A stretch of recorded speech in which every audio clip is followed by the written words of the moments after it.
आपको बहुत अहम बात बताने जा रहा हूँ जो आपके स्क्रैच के प्रोजेक्ट में बहुत काम आएंगी।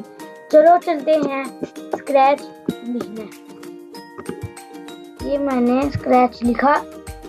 अब हमने ये सबसे पहले वाला जो स्क्रैच लिखा हुआ है लिंक कर सबसे पहले लिंक पर क्लिक कर देना है। ये देखें। अब हमने सबसे ऊपर क्रिएट का बटन है उसे क्लिक करना है। फिर हमारी वर्क स्पेस ओपन हो जाएगी। फिर हमने यहाँ से इस जो ये कैरेक्टर है इसे स्प्राइट कहते हैं। तो हमने यहाँ से इसे क्रॉस कर देना है क्योंकि हमें इसकी जरूरत नहीं है।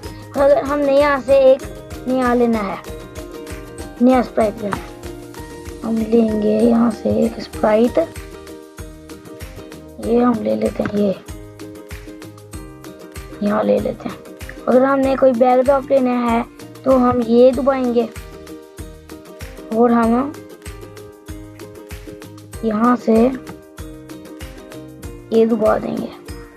और फिर हमने अगर इसका साइज छोटा करना है तो यहाँ से हो जाएगा। मैं इसका साइज 30 कर देता हूँ। और अगर हम चाहते हैं कि इसकी डायरेक्शन चेंज हो जाए तो यहाँ कॉस्ट्यूम से जाकर हम यहाँ से कर सकते हैं। और अगर हम चाहते हैं कि यहाँ कुछ लिखें तो ये टेक्स्ट का बटन है और हमने इसको यहाँ से क्लिक करिए, यहाँ कुछ भी लिख देना है। ये देखें, जैसे ये मैंने लिख दिया। इस वीडियो के लिए इतना काफ़ी है और अगली वीडियो में आपको बताऊंगा कि बियर को कैसे वॉक कराते हैं। अल्लाह हाफिज़।